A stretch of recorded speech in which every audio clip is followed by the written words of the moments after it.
Assalamu alaikum guys. My name is Muhammad Usman Sajid. Today I will discuss the basics of stock market. So firstly हम start करेंगे जो basic चीज़ें हैं जो stock market में हर बंदे को पता होनी चाहिए। किसी भी न्यू बंदे को जो स्टॉक मार्केट में आना चाह रहा है तो उसे कुछ चीज़ें हैं जो इम्पोर्टेंट हैं वो पता होनी चाहिए। हम ये एक लेक्चर सीरीज़ शुरू कर रहे हैं, ये लेक्चर 1 है उसका। इसमें हम बेसिक चीज़ें जो है ना आज डिस्कस करेंगे कि स्टॉक मार्केट हो की बेसिक चीज़ें हैं जो लॉज में हर एक को पता होनी चाहिए। ओके, सो सबसे पहले हम डिस्कस करेंगे कि शेयर क्या होता है। एक्चुअली शेयर क्या होती है, small ownership base of A company होता है। लाइक एक कंप्लीट एज ए होल एक कंपनी है, उसके अंदर डिफरेंट उसकी फाइनेंशियल स्टेटमेंट के अकॉर्डिंगली अगर हम बात करें तो लाइक एसेट्स हैं, लाइबिलिटीज़ हैं, एक्सपेंस है, इनकम है, ठीक है। तो वो पूरी ऐसे उसके बाद में क्या बनती है, लाइक बुक वैल्यू बनती है उस कंपनी की, ठीक है। तो कंपनी क्या डिसाइड करती है, अगर कंपनी चाह रही है कि वो स्टॉक मार्केट में लिस्टेड होना चाह रही है तो ठीक है, उसके कंपनी अपने आप को एज ए होल एक कंपनी तो होती है, वो आप क्या करती है, कंपनी को एज ए चंक्स में डिवाइड कर लेती है और वो जो चंक्स डिफाइन करती है उनको एक शेयर का नाम दे देती है। वो शेयर एक्चुअली जो कंपनी की ओरिजिनल वैल्यू होती है ना, उनको रिप्रेजेंट कर रहा होता है एक शेयर, ठीक है। लाइक अगर 100% कंपनी के लाइक शेयर हैं, उनमें से 40% फ्री प्लॉट हुए हैं जो स्टॉक मार्केट में रजिस्टर्ड होने के बाद आम शेयर होल्डर में ट्रेड कर सकता है। तो वो 40% शेयर में जो ट्रेडिंग होगी, ठीक है, वो 40% फ्री प्लॉट कहलाएंगे, ठीक है। उनमें कोई भी बंदा लाइक जो स्टॉक मार्केट में रजिस्टर्ड है वो ट्रेड कर सकता है। तो वो एक कुछ चंक्स हो जाते हैं, कुछ पोर्शन हो जाता है जो उसकी ओवरऑल वैल्यू होता है उसको रिप्रेजेंट कर रहे होता है ईच चंक। लाइक अगर फॉर एग्जांपल 100 में से 10% शेयर्स हैं तो 10% शेयर्स जो है ना वो उसकी कंप्लीट में से 10% को रिफ्लेक्ट कर रही हैं। लाइक मैं एग्जांपल देता हूँ, आगे हम एग्जांपल डिस्कस कर लेते हैं कि कंपनी है उसकी कुल वर्थ 100 मिलियन के करीब है और एक वो कंपनी डिसाइड करती है कि वो अपने शेयर को डिवाइड करेगी 1 मिलियन शेयर्स में, ठीक है। तो जो एक शेयर की वैल्यू हो जाएगी वो 100 हो जाएगी। लाइक अगर किसी के पास 10% है ना, तो इसका मतलब है 100 को 10 लाइक 100 उसकी एक की वैल्यू है, ठीक है। अब अगर 10% शेयर हैं, 1 मिलियन शेयर्स हैं, 10 लाख हैं, तो उसके पास 10% है तो उसके पास 1 लाख शेयर्स हो जाएंगे, ठीक है। अब स्टॉक मार्केट में जब कोई कंपनी लिस्टेड हो जाती है, वो लिस्ट कैसे होती है, वो बाकायदा आईपीओ के थ्रू आती है, वो डिफरेंट प्रोसीजर है, वो हम बाद में डिस्कस करेंगे। लेकिन एक्चुअली अब हम शेयर्स की बात कर रहे हैं कि शेयर एक्चुअली क्या होता है, एक स्लाइस होती है, एक पार्ट होता है जो कंपनी की जो वैल्यू होती है उनमें से एक चंक्स होता है जो हम बाई कर लेते हैं शेयर होल्डर्स। अच्छा, पहले तो ये था कि मैंने लॉट की सूरत में शेयर को बाई कर सकते थे। SECP जो है ना, security exchange commission of Pakistan ने उसके कुछ रूल्स एंड रेगुलेशंस थे कि कुछ कंपनीज थी वो अप्लाई कर देती थी कि भाई हमारे शेयर्स है ना लॉट में ही कोई ले सकता है, लाइक 100 के मल्टीपल पे ले सकता है या 500 के मल्टीपल पे ले सकता है। लेकिन अभी रिसेंटली ये सारी रिस्ट्रिक्शन रिमूव कर दी, कोई कंपनी का शेयर एक भी ले सकता है। लाइक सैजू का 2200-2300 का शेयर है, कोई एक ले सकता है। अल्फान मिल का 9000 का शेयर है, वो एक ले सकता है। तो एक शेयर भी ले सकता है, 1000 भी ले सकता है, 10% भी ले सकता है, ठीक है। तो ये शेयर क्या होता है एक्चुअली, ये एक चंक होता है, एक पार्ट होता है। जैसे शेयर हिस्सा होता है, मतलब आप क्या होते हैं कंपनी में अपना हिस्सा डालने जा रहे होते हैं, ठीक है। अच्छा, इसके बाद हम देखते हैं कि शेयर होल्डर्स शेयर तो ले लेंगे, ठीक है, उनको क्या मिलेगा। सबसे पहली बात जो हमने देखनी है कि होती है प्रॉफिट शेयरिंग या डिविडेंड, उसे हम बोलते हैं, ठीक है। कुछ कंपनीज है ना जो वो देखती हैं कि अपने शेयर होल्डर्स को रिवॉर्ड करने के लिए वो क्या करती हैं कि जब उन्हें प्रॉफिट होता है ना, वो तो डिविडेंड की सूरत में अपने लाइक शेयर होल्डर्स को जिनके पास उनकी शेयर होल्डिंग्स होती है उनको रिवॉर्ड करती है,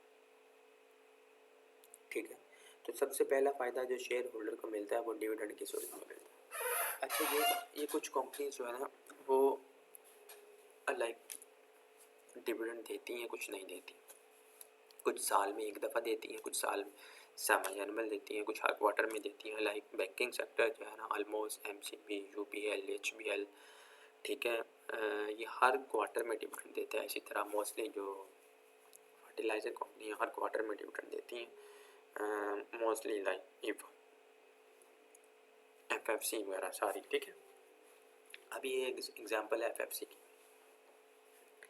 वो मोस्टली अभी रिसेंटली अगर देखें तो हर क्वार्टर में 8.5 रुपये का डिविडेंड दे रही है, कभी 9 रुपये का, कभी 12 रुपये का भी एक्सपेक्ट कर रही है आवाम के देगी, ठीक है। तो अगर ऑन एवरेज बेसिस पे देखें तो साल में 34 रुपीज़ का डिविडेंड देती है, और अगर किसी के पास 1000 शेयर्स हैं तो साल बाद उसके पास 34,000 डायरेक्ट जो उसका कोई भी बैंक अकाउंट उसका लिंक होगा वो डिविडेंड की सूरत में उसके अकाउंट में ट्रांसफ़र हो जाएगा।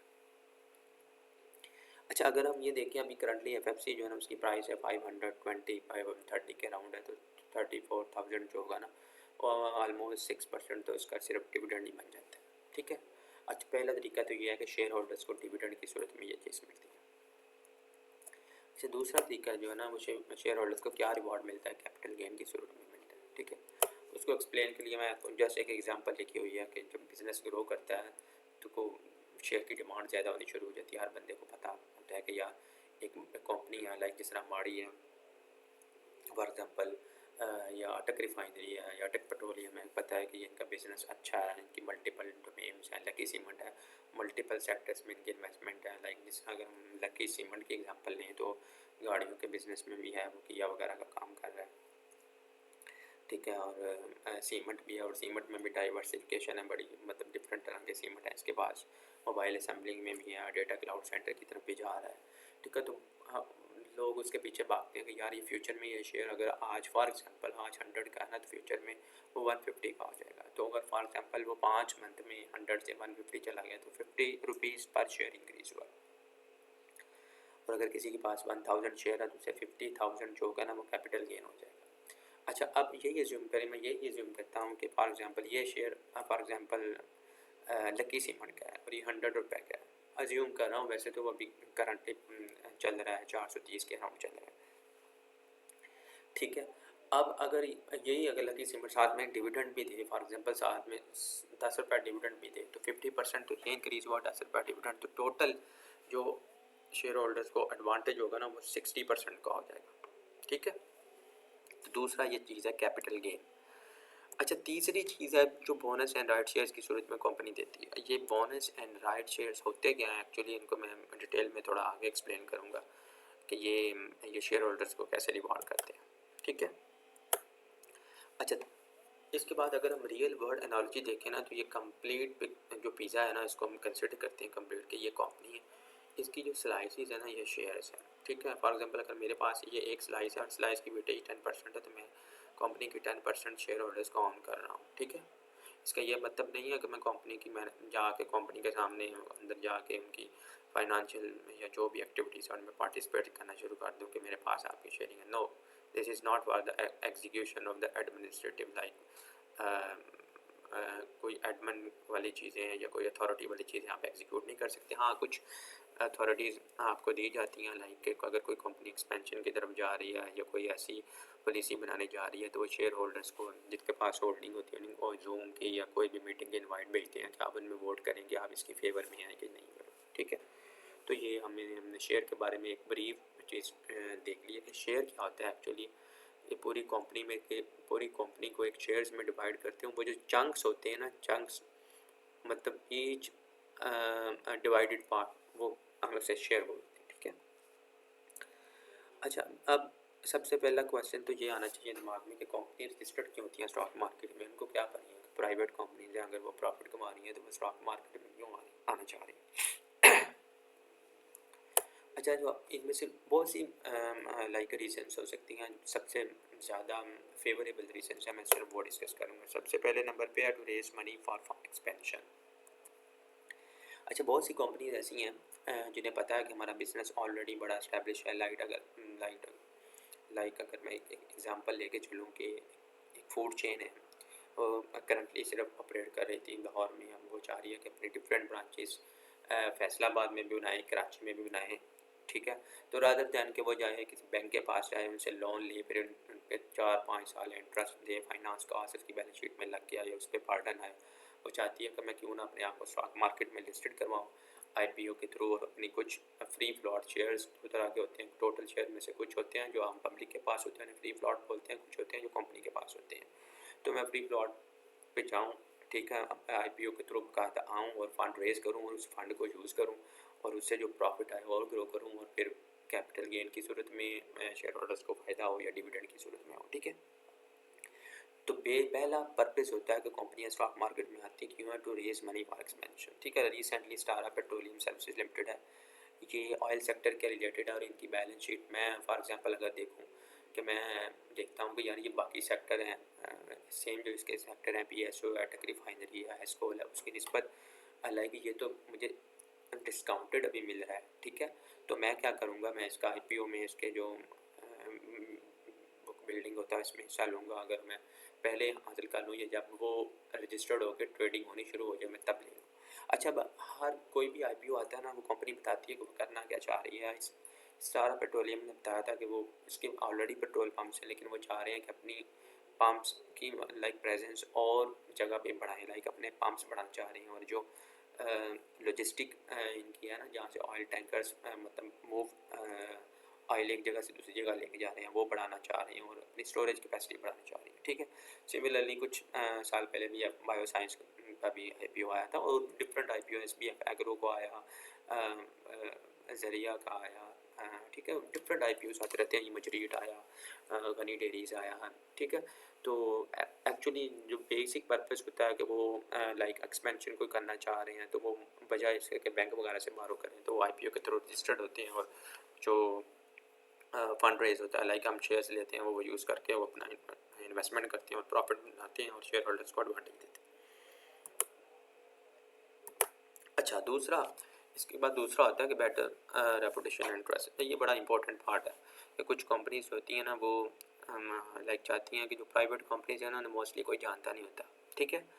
बहुत कम है, लाइक जब कोई कंपनी रजिस्टर्ड हो जाती है तो स्टॉक मार्केट में न्यूज़ में भी वो आ जाती है कि इसके शेयर इतने बढ़ रहे हैं, इसके इतने बढ़ रहे हैं, ठीक है। और वो फिर क्या होता है कि वो एक तो बाउंड हो जाती है, वो एससीसीपी के कुछ रेगुलेशन है स्टॉक मार्केट में, कुछ रेगुलेशंस हैं जिनके तहत उनको हर क्वार्टरली अपनी फाइनेंशियल स्टेटमेंट देनी पड़ती है, ठीक है। अदरवाइज़ वो आपने देखा होगा अक्सर शेयर का आगे एमसी आ जाता है, मतलब नॉन कंप्लाइंस हो जाते हैं, ठीक है। वो उनमें उनकी ट्रेडिंग रुक जाती है, ठीक है। तो मतलब वो कभी भी स्टॉक मार्केट उन्हें निकाल सकती है, ठीक है। तो कोई भी कंपनी रजिस्टर्ड होती है ना, तो वो अपना ट्रस्ट भी बिल्ड करती है। उसका ट्रस्ट क्यों बिल्ड होता है, लोगों को पता होता है कि हर साल ये अपनी फाइनेंशियल स्टेटमेंट दे रही है, हम लोगों शेयर होल्डर्स को पता चल रहा है तो कंपनी प्रॉफिट में है या लॉस में, या फ्यूचर में क्या करने जा रही है। बाकायदा ऑडिटेड अकाउंट होते हैं, थर्ड पार्टी ऑडिटेड होती हैं, ठीक है। और स्टॉक मार्केट के जो रूल्स हैं उनको फॉलो कर रही होती है। तो इससे क्या होता है, कंपनी की रेपुटेशन बिल्ड होती है, ट्रस्ट बिल्ड हो जाता है। जिस तरह बड़े बड़े नाम हैं उनका ट्रस्ट बिल्ड हुआ पड़ा। बहुत से लोग हैं जो अभी सेफ एंड खेलते हैं, लाइक लकी सीमेंट है, मिजान बैंक है, फौजी फर्टिलाइजर है, निशाद मिल है, इफर्ट है, ठीक है। बड़ी बड़ी लाइक जो कंपनीज हैं उनकी रेपुटेशन बिल्ड हो जाती है, ठीक है। इसके बाद तीसरा जो ऑप्शन होता है वो होता है employ can get stock benefits. Like आपने अक्सर अभी रिसेंटली अनाउंसमेंट दी है, नेटसोल का रिजल्ट आया, तो उसका रिजल्ट बड़ा आउटस्टैंडिंग आया, तकरीबन 11 रुपये की पर क्वार्टर अर्निंग रिफ्लेक्ट की है। तो उसने अब ESOP के लिए अपने एम्प्लॉयज़ को भी ESOP देने का फैसला किया है, तो ठीक है। तो इससे क्या होता है कि कंपनीज की ख्वाहिश होती है कि वो ज़्यादा जो हाईली टैलेंटेड इंडिविजुअल हैं उनको अट्रैक्ट करते हैं। जब किस बंदे को, लाइक मेरे जैसे बंदे को, आपको पता चलेगा कि ये कंपनी ESOP भी देती है, लाइक अगर मैं अच्छा पार्टिसिपेट करूँगा इनकी रेवेन्यू में, इनका रेवेन्यू बढ़ेगा, तो ये मुझे ESOP जो मुझे शेयर देंगे उनकी वैल्यू बढ़ेगी, तो मुझे भी फ़ायदा होगा, ठीक है। एम्प्लॉइज इस तरह रिटेन करते हैं उनको, लाइक वो कहीं और नहीं जाते, फिर मोटिवेट होती है मैनेजमेंट, पूरी मोटिवेशन होती है, फिर कलेक्टिव एफर्ट्स लगाते हैं कि और ज़्यादा अच्छा काम करें ताकि रेवेन्यूज़ बढ़े और हमें फ़ायदा हो, ठीक है। अगर हम इंटरनेशनली बात करें तो बहुत सी कंपनीज हैं, गूगल है, माइक्रोसॉफ्ट, इवन हमारी कंपनी भी ESOP दे रही है, ठीक है। अच्छा, इसके बाद जो इम्पोर्टेंट टर्मिनोलॉजीज़ है ना, उनकी तरफ जाऊँगा। डिफरेंट इंपॉर्टेंट टर्मिनोलॉजीज़ हैं। बोनस शेयर क्या होता है, राइट शेयर क्या होता है, स्टॉक स्प्लिट क्या होता है, ठीक है। सबसे पहले बोनस शेयर के बारे में बताऊँगा। आप में बोनस सैलरी तो किसी न किसी की आई होगी या सुनी होगी, ये लाइक सेम कॉन्सेप्ट है, लेकिन इसका कॉन्टेक्स्ट थोड़ा डिफरेंट है और उसका इसमें एडजस्टमेंट भी थोड़ी डिफरेंट है, ठीक है। ये एक फ्री शेयर होता है जो उन शेयर होल्डर्स को दिया जाता है जिनके पास ऑलरेडी होल्डिंग है। इसका पर्पस क्या होता है कि कैशलेस, लाइक उन्हें शेयर होल्डर्स को कोई कैश नहीं पे करना पड़ता, ठीक है, और नंबर ऑफ शेयर्स इंक्रीज हो जाते हैं, ठीक है।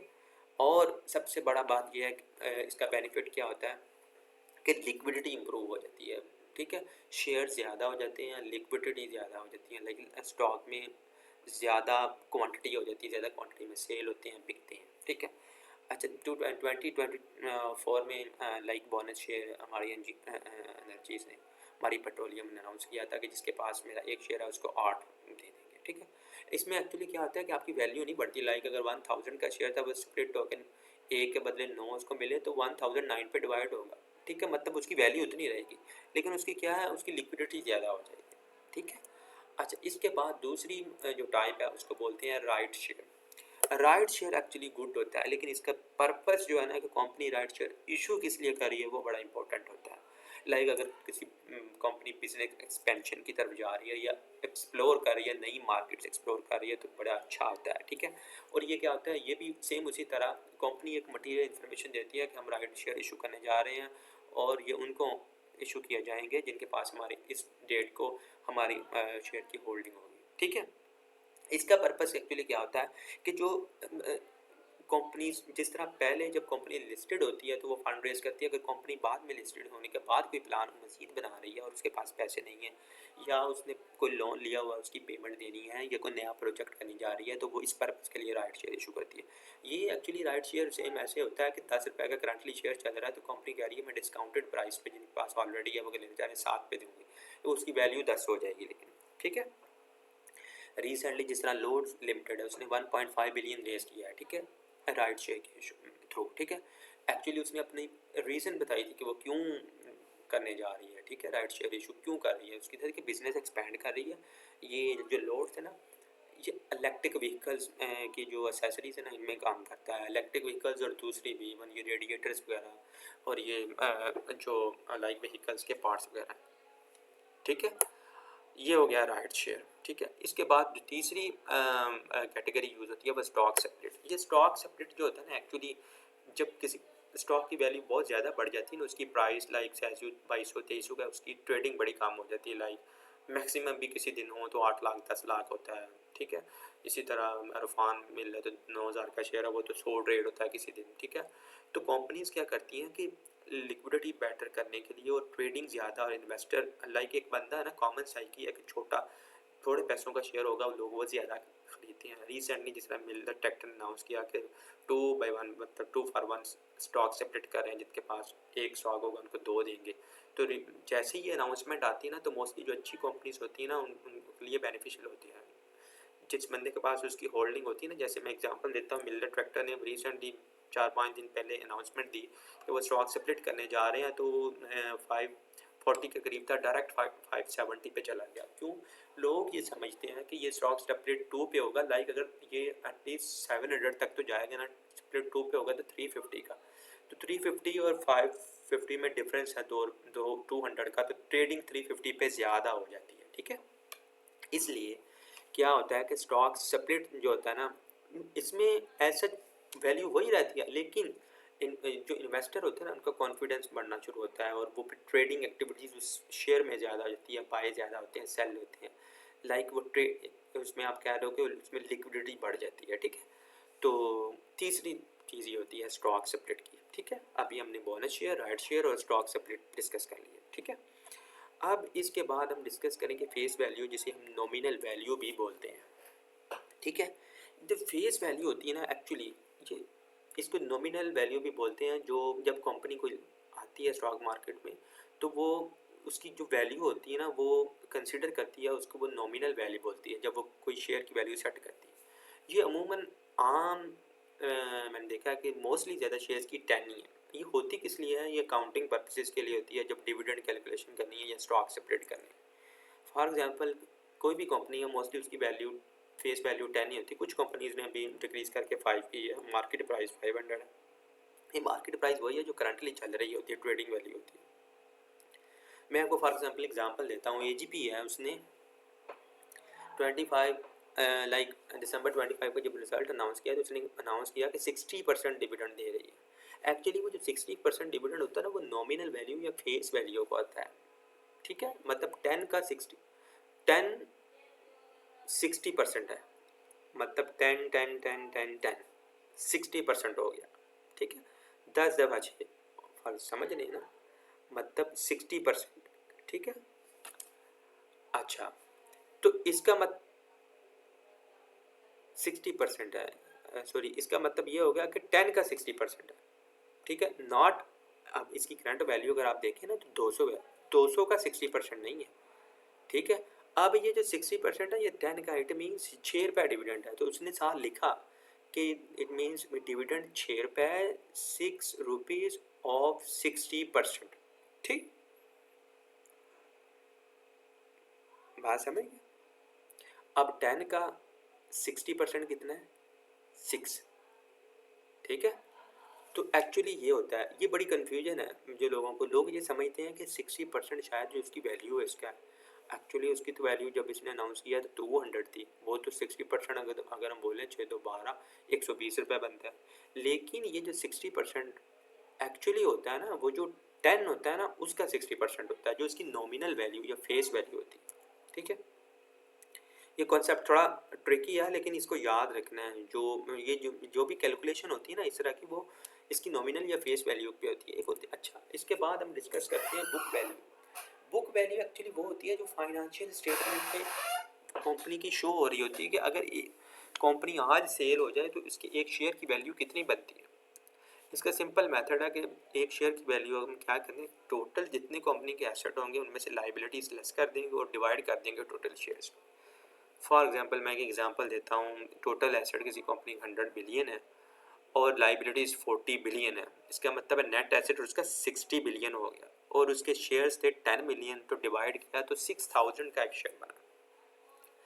अगर मैं इसको रिसेंटली रियल एग्जांपल के साथ इसको लाइक मैच करूँ तो अटक रिफाइनरी आज से 1.5 साल पहले या साल पहले 400 450 का शेयर था, तो उसके पास इतना कैश पड़ा हुआ है कि तब भी पता था कि इसकी जो बुक वैल्यू है ना वो 1300 बन रही है।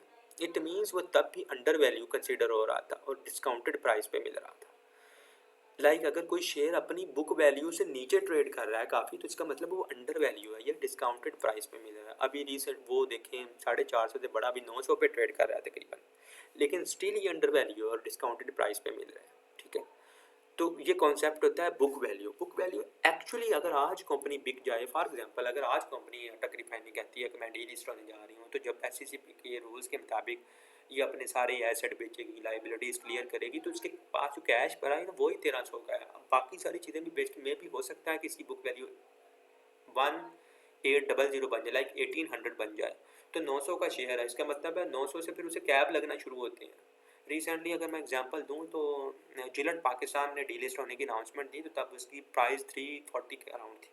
तो जब वो डील, तो आवाम को पता था कि इसकी वैल्यू ज़्यादा होगी, इसकी बुक वैल्यू, तो वो 770 डिसाइड हुई ऑलमोस्ट, तो मतलब वो 100% इंक्रीज़ कर गया। तो ठीक है, तो ये होती है बुक वैल्यू। ठीक हो गया। अच्छा, हमने आज इस पहले लेक्चर में हमने बेसिक चीज़ें सीखी कि शेयर क्या होता है, शेयर होल्डर्स को मिलता है क्या है, उनको डिविडेंड मिलता है, उनको कैपिटल गेन मिलता है, फिर वो राइट शेयर, बोनस शेयर भी ले सकते हैं। ठीक है, स्टॉक स्प्लिट जब होता है उनका भी वो फ़ायदा हासिल कर सकते हैं। ठीक है, फिर हमने देखा कि कंपनीज जो हैं वो क्यों लिस्टेड क्यों होती हैं, उनको उनको फंड रेज करना होता है, अपनी ट्रस्ट गुडविल बनानी होती है। ठीक है, फिर हमने देखा कि किसी भी शेयर की नॉमिनल वैल्यू क्या आती है, ठीक है, या उसकी फेस वैल्यू क्या आती है, और किसी शेयर की बुक वैल्यू क्या होती है, और कोई शेयर अंडर वैल्यू है या ओवर वैल्यू है। लाइक कुछ शेयर ओवर वैल्यू भी होते हैं, लाइक माड़ी रिसेंटली अगर हम देखें तो उसकी बुक वैल्यू जो है ना, उसकी फाइनेंशियल स्टेटमेंट के मुताबिक अगर उसको हम एनालाइज करें तो उसकी वैल्यू 600 के करीब बन रही है, लेकिन वो 900 का हाई लगा के आया हुआ है। इसका मतलब है अभी वो 650 के राउंड है, वो ओवर वैल्यू है, लेकिन उसकी कुछ शेयर होते हैं उनकी ओवर वैल्यू भी जस्टिफाइड होती है। लाइक हमें पता है कि उसकी जब से ये चीज़ें हो रही हैं स्टेट ऑफ हार्वेस्ट वाली, तो ऑयल्स और गैस की सप्लाई बंद है। अब ये जितनी फर्टिलाइज़र है उनको सबको माड़ी सप्लाई कर रहा है, इसीलिए उसके वाटर की अर्निंग पहले 11 रुपये थी, अब इसकी 19 के करीब, 17 से 19 के करीब अर्निंग आई है। ठीक है, और वो एआई की तरफ भी जा रहा है, तो उसके फ्यूचर एक्सपेंशन प्लान अच्छी हैं। ठीक है, तो वो ओवर वैल्यूड भी जस्टिफाइड है। ठीक है, लेकिन अगर कुछ कंपनीज अंडर वैल्यू और पता है कि ये करंटली किसी वजह से हैं, जैसे ही वो दूर होंगी तो वो अपनी बुक वैल्यू से ऊपर जाने की कोशिश करेंगी, तो वो डिस्काउंटेड प्राइस पे होती है, ठीक है। जिस तरह मैंने अटक रिफाइनरी की एग्जांपल दी है, क्यों रिफाइनरीज पॉलिसी आ रही है, वो बड़ी देर से लटकी हुई है, जिस दिन वो आ गई तो ये हो सकता है कि अपनी बुक वैल्यू से भी ऊपर चला जाए, ठीक है। सो आज के लेक्चर में हमने यही डिस्कस करना था। Thank you very much. इंशाल्लाह अगले लेक्चर में हम देखेंगे कि जब डिविडेंड अनाउंसमेंट आती है तो एक्स डेट क्या होती है, कब तक हमने शेयर रखा है, तो कब तक रखेंगे तो हमें डिविडेंड आएगा, ठीक है। इसी तरह राइट शेयर, बोनस शेयर कब आएंगे, ठीक है। और इसी तरह कुछ और बेसिक चीज़ें हैं जो हमें पता होनी चाहिए कि स्टॉक मार्केट में लाइक मटेरियल्स इंफॉर्मेशन कब आती हैं, कैसे कब सॉरी कहाँ पे हम देख सकते हैं, लाइक, ठीक है, ठीक है। और कंपनी की सेक्टर वाइज कैसे एक शेयर को सेक्टर वाइज दूसरे शेयर से कैसे कंपैरिजन करना है, ठीक है, ठीक है। कौन सा सेक्टर कितने के मल्टीपल पे चल रहा है वो कैसे देखना है, ठीक है। प्राइस टू अर्निंग रेशियो कितनी आ रही है, ठीक है। सो इंशाल्लाह अगले लेक्चर में हम वो डिस्कस करेंगे। ओके, जज़ाकल्लाह।